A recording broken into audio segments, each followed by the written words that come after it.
শিক্ষার্থী বন্ধুরা, YouTube channel থেকে তোমাদের সুস্বাগতম। আশা করি তোমরা ভালো আছো।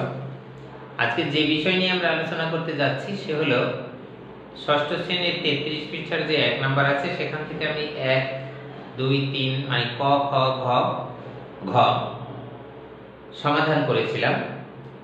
আজকে আমরা ও, চ এবং ছ এগুলো আলোচনা করব। কেমন? তোমরা দেখো, এখানে বলেছিল কি, এখানে বলেছিল নিচের সংখ্যা দ্বয়ের প্রথম রাশি ও দ্বিতীয় রাশির অনুপাত নির্ণয় করো। তাহলে ও নম্বরে এখানে যে সংখ্যাটা দিয়েছে সে হলো কি 1 বছর 2 মাস ও 7 মাস। এটাকে আমরা কিভাবে করব? তাহলে আমরা এখানে লিখব 1 বছর 2 মাস সমান কি লেখা যায়? 1 বছর মানে কত মাস? 12 মাস প্লাস 2 মাস সমান হবে 14 মাস।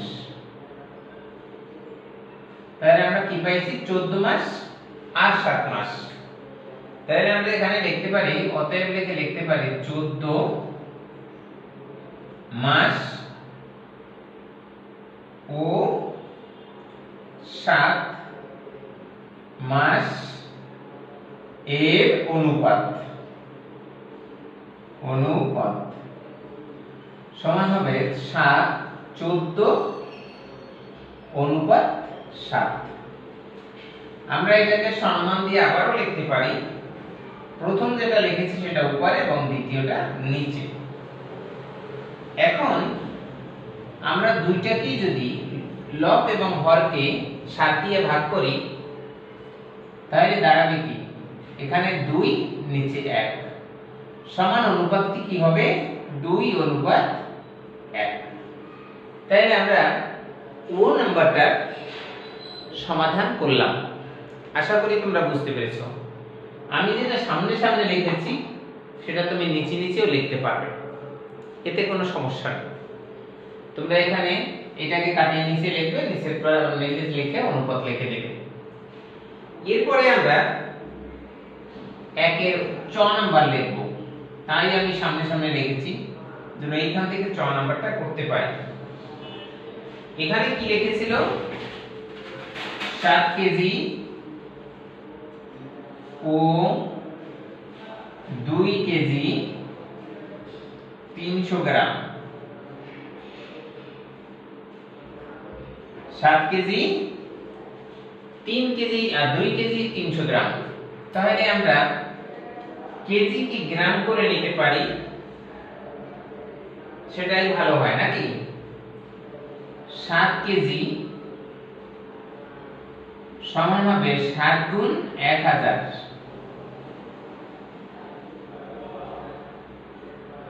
সমান হবে 7000 গ্রাম। এরপরে আমরা কি পেয়েছিলাম? 2 কেজি 300 গ্রাম সমান 2 গুণ 1000 যোগ 300 গ্রাম সমান হবে 2300 গ্রাম। তাহলে এখন আমরা যদি এটাকে লিখি 7000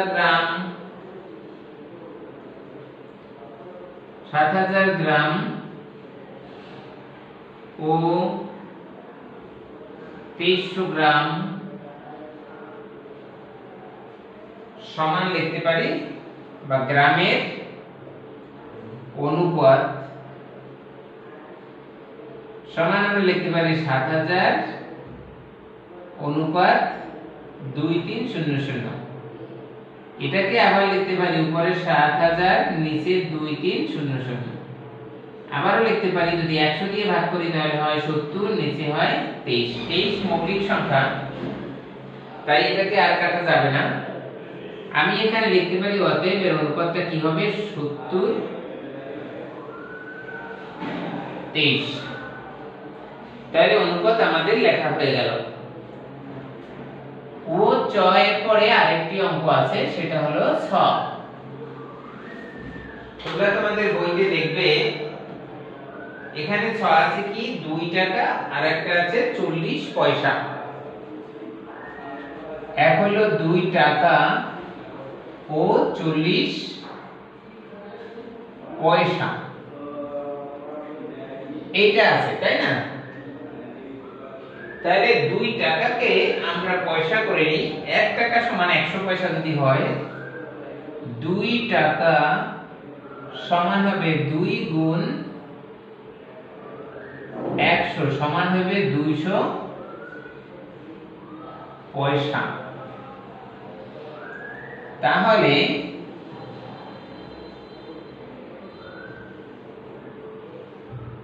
2 টাকা ও 40 পয়সা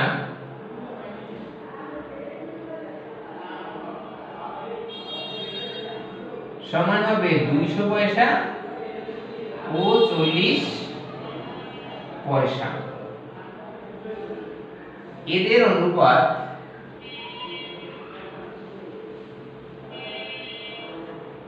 সমান কি হচ্ছে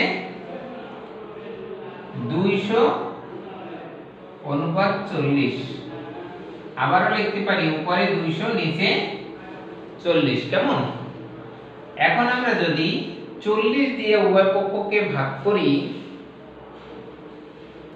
তাহলে নিচে হবে 1 উপরে হবে 5। এটা যদি অনুপাত করি তাহলে হবে 5 অনুপাত 1। তাহলে বন্ধুরা আশা করি তোমরা বুঝতে পেরেছো এই সমাধানটা কিভাবে করতে হবে। যদি বুঝতে পারো তাহলে অন্যদের বোঝার সুযোগ করে দেওয়ার জন্য লাইক, কমেন্ট, শেয়ার করবে এবং সাবস্ক্রাইব করতে ভুলবে না। বন্ধুরা ইতিমধ্যে আমি প্রতিদিনই একটি কথা তোমাদেরকে বলি, সেটা হলো স্বাস্থ্যই সুখের মূল। সুস্বাস্থ্য যদি না থাকে, ভালো স্বাস্থ্য যদি না থাকে, তাহলে কোনো রকমের সুখ উপলব্ধি করা যায় না।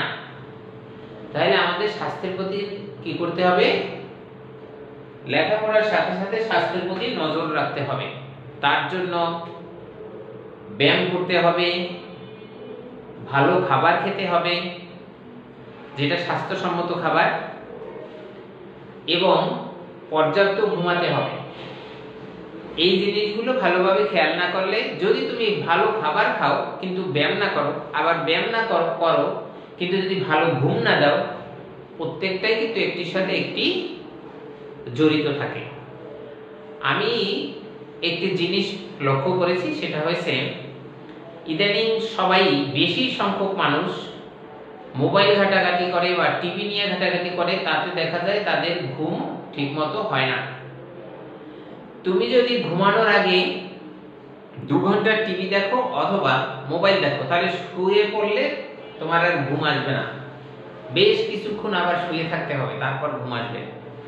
তার জন্য আমি বলবো ঘুমাতে যাওয়ার ঠিক 30 থেকে 1 ঘন্টা আগে থেকে টিভি দেখা বন্ধ করো।